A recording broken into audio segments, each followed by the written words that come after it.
목 뒷부분에는 깊은 주름살이 잡혀 있었다. 양뺨에는 열대바다의 햇빛 반사광에 노출되며 생기는 가벼운 피부암 종류의 갈색 검버섯이 있었다. 검버섯은 얼굴 양쪽에서 아래쪽으로 내려왔다.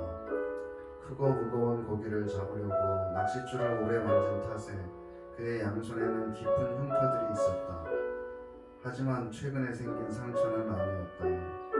그것은 물고기 없는 사막의 침식 구멍처럼 오래된 것이었다. 모든 게 늙어 보였으나 두 눈만은 그렇지 않았다. 두 눈은 바다와 똑같은 색깔이었고 쾌활한 불쾌의 기색이 감돌았다. 지난밤에 낚싯줄들을 풀고 메고 하면서 너무 혹사를 시킨 탓이겠지.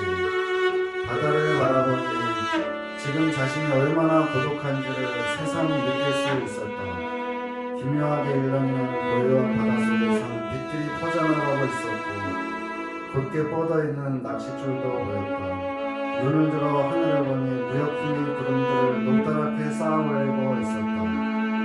날아가는 물고기떼도 보였는데 놈들이 날아가며 하늘에 그린 선은 흐릿해졌다가 다시 또렷해지고 했다.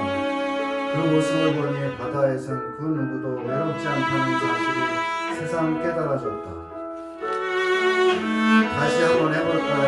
하고 노인은 마음을 다잡았다. 하지만 그의 손은 살갗이 벗겨져 흐느적거렸고 눈도 가끔씩만 맑아졌다. 다시 시도를 해봤지만 상황은 변하지 않았다. 그는 다시 한번 해보자고 다짐했지만 시작하기도 전에 의식이 혼미해졌다. 난 다시 해볼 거야. 그는 자신의 모든 고통과 남아있는 모든 힘과 오래도록 간직해온 자부심을 끌어모아 물고기가 느끼고 있는 극단의 고통과 마주했다. 죽음에 직면한 녀석은 마지막 생기를 끌어내 그 길고 커다란 몸통을 자신의 모든 힘과 아름다움을 뽐내듯 물 밖으로 드러냈다. 녀석이 작은 배 안에 노인보다 더 높이 치솟은 것 같았다. 그러고는 요란한 굉음을 내며 바닷속으로 떨어졌다. 녀석이 일으킨 물기둥과 노인이 배 위로 쏟아져 내렸다. 그는 설전이 뜯겨져 나간 고기를 더 이상 보고 싶지 않았다. 고기가 공격을 받았을 때는 마치 자신이 공격당하는 것 같았다. 이 모든 게 꿈이라면 얼마나 좋을까.